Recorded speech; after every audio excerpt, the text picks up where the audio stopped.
For centuries, Earth lived in harmony with the other planets of the Galactic Confederation. Interplanetary trade thrived, technology was shared, and diplomacy was the most powerful weapon among civilizations. But everything changed with the death of Supreme Governor Thalos. His son Avox took the throne of Earth, bringing with him an extremist ideology: human supremacy. We were not made to share, we were made to rule, Avox proclaimed at his coronation, while allied planets were left in isolation far away on Hera, Hera, a teenage girl with silver blue skin and eyes that shone like celestial crystals. Her parents, both ambassadors, were murdered when Avox closed the trade routes. Alone, Hera survived on the streets of the city of Xantera, stealing and fighting in dark alleys, using the techniques her father, a master of rhythmic combat, had taught her. "Never bow, Hera, not even to the impossible," he used to say before he died. One morning, the city loudspeakers blared. Stellar games announced by King Avox. 11 chosen. One victor, life or death, for the honor of your race. The lottery was immediate. Hera's name was drawn. The girl from the gutter would now have to fight not only for her life, but for the dignity of her people. So this is it. She murmured, staring at the purple sky. Either I fight, or I die a forgotten ghost. And so began the journey of the girl who would change the course of the galaxy.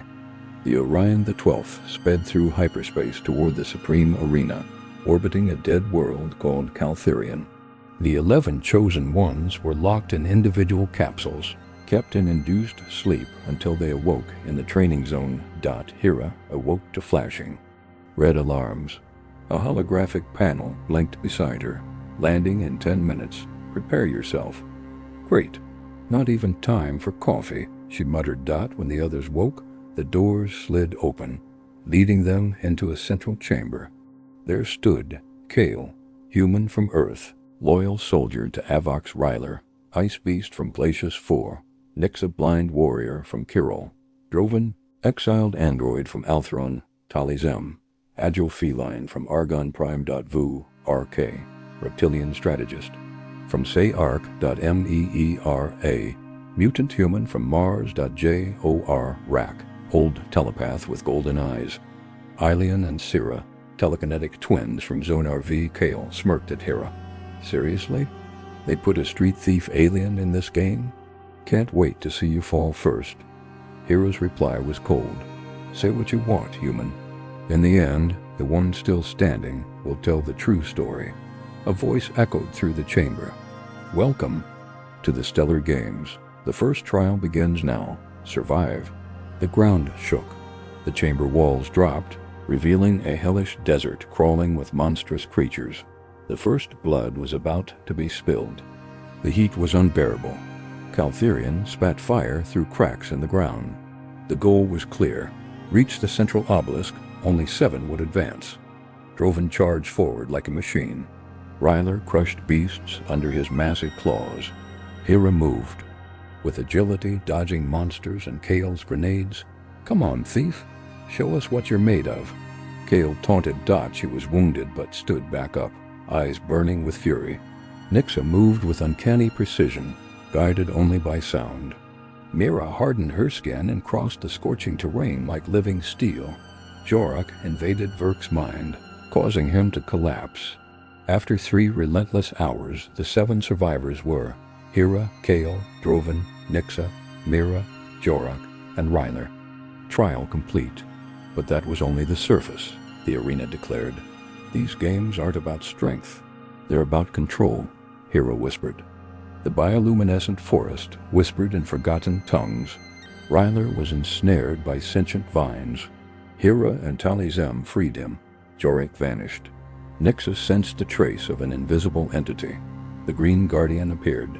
To advance, one of you must surrender a memory forever. Drovan stepped forward. I'm made of data, but I choose to protect. His consciousness was erased. The forest parted, granting passage. Hera wept in silence. He saved us by losing himself. They moved on. In a metallic hangar, the system unleashed moral dilemmas. Hera was told to either save her city or kill Mira. She refused to play. Kale betrayed the rest for a chance to revive his sister. Ryler chose remembrance over oblivion. Nixa chose to blind herself further rather than harm another. Only 5 advanced: Hera, Mira, Nixa, Ryler, and Kale. Droven, now an empty shell, followed as a machine. Avox appeared via hologram. Only one will prove their species deserves to rule over all others. You're wrong to think we need kings, Hera shot back. In a metallic hangar, the system unleashed moral dilemmas. Hera was told to either save her city or kill Mira. She refused to play. Kale betrayed the rest for a chance to revive his sister. Ryler chose remembrance over oblivion. Nixa chose to blind herself further rather than harm another. Only 5 advanced: Hera, Mira, Nixa, Ryler, and Kale. Droven, now an empty shell, followed as a machine. Avox appeared via hologram. Only one will prove their species deserves to rule over all others. You're wrong to think we need kings, Hera shot back. In the final arena, Avox demanded they fight each other. Kale struck first. Hera, Mira, and Nixa joined forces. Ryler fought off guards. Mira was wounded. Nixa blinded Kale. Hera defeated him, but spared his life. I prove I'm different, she said. Avox entered the fight personally. The survivors battled fiercely. Ryler died laughing.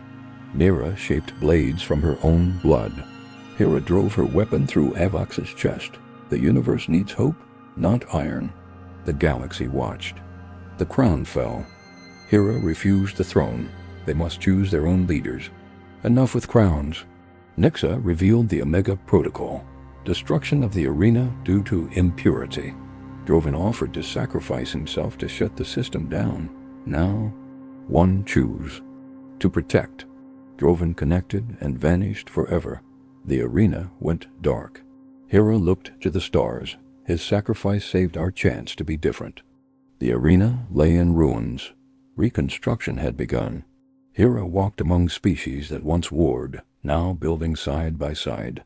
If we want this to last, we'll have to fight for it every day, she told Mira. Kale was captured.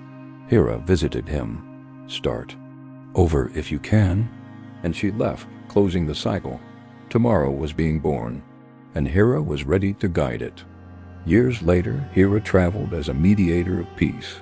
An ancient signal appeared. Remnants of Cyber Ion. She, Nixa, and Mira investigated planet Nix Theta, where it had all begun. An empty throne awaited them. An inscription read, "Every crown is heavy. Every light draws shadow." A voice echoed in Hera's mind. Do not live for pain. Teach the universe to remember with compassion. I am no queen, no soldier.